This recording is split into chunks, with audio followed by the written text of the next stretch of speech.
આમનો આવવું જોઈએ આમનો જોડાયેલા છે ને ચાલુ કરો ને આજરોજ નસવાડી તાલુકાના ઘુટિયાંબા ગામે આમ આદમી પાર્ટી દ્વારા ગુજરાત જોડો જનસભાનું આયોજન હતું।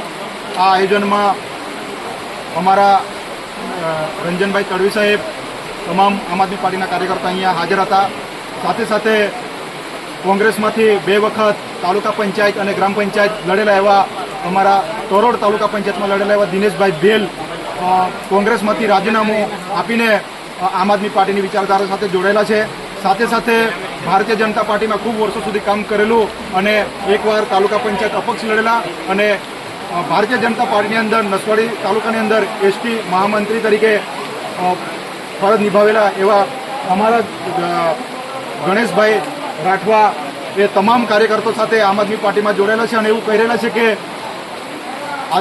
ભારતીય જનતા પાર્ટીની અંદર જે આદિવાસીના હક અધિકારો છીનવાતા હોય અને અમારા જળ જંગલ જમીનના અધિકારો છીનવાતા હોય અહીં આ વિસ્તારની અંદર હાઇડ્રો પ્રોજેક્ટ હોય કે જીએમડીસી એવી અહીં કંપનીઓ લાવતી હોય અને અમારે જમીન વિહોણા કરી દેવાના હોય ત્યારે એ ભારતીય જનતા પાર્ટીની અંદર અમારે કોઈ કામ નથી અને અમારા સમાજ માટે હંમેશા લડતો ચૈતરભાઈ વસાવા આજે સમાજ માટે લડતા આજે જેલ ભોગવી રહેલો છે એ વિચારધારા સાથે આમ આદમી પાર્ટીની અંદર જોડાયેલા છે અને આવનારા સમયમાં એવો સંકલ્પ લીધેલો છે। ઘુટિયાંબા ગામના તમામ આગેવાનોએ તોરોડના આગેવાનોએ એવું કીધું છે કે આવનારા સમયમાં તાલુકા જિલ્લાની અંદર આ ભારતીય જનતા પાર્ટીને જડ મૂળમાંથી ઉખાડીને ફેંકી દેવાનો સંકલ્પ લીધેલા છે। ત્યારે આજે તમામ ભારતીય જનતા પાર્ટીના અને કોંગ્રેસના કાર્યકર્તા આમ આદમી પાર્ટીમાં જોડાયેલા છે।